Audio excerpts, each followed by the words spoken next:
It was a quiet afternoon at a small-town gas station where 85-year-old Harold Jenkins, a retired Army veteran, stopped to refuel his truck. His posture was stooped with age, but his pride and dignity remained intact.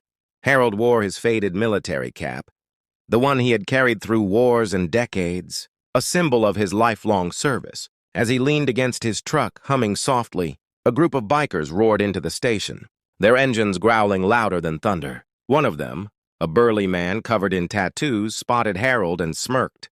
"Hey, old man, nice hat," he sneered mockingly, stepping closer. Harold tried to brush it off, responding with a calm, steady voice. "Respect the service, son. That hat isn't for jokes." But the biker wasn't looking for peace.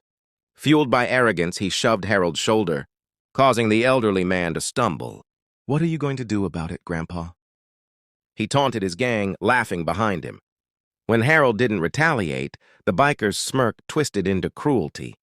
With one swift, brutal motion, he punched Harold square in the face, sending him crashing to the pavement.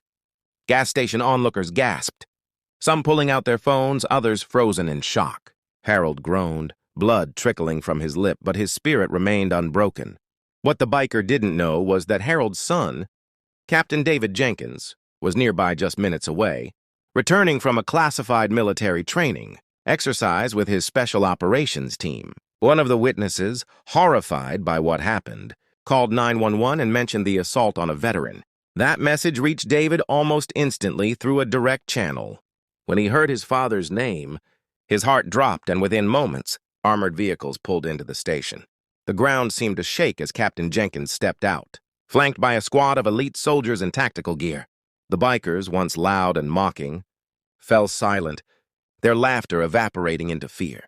David rushed to his father's side, gently lifting him and checking his injuries. "You're okay, Dad. I've got you now," he whispered with a mix of relief and anger burning in his voice. Then he turned, his gaze locking onto the biker who had thrown the punch.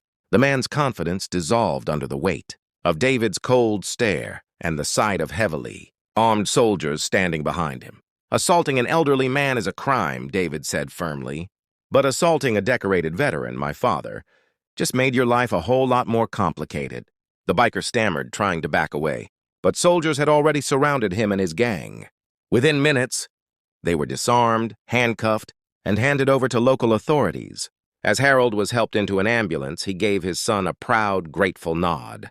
The bikers, once fearless, now sat trembling, learning that some men may look fragile with age, but the honor they carry is backed by generations of strength and loyalty.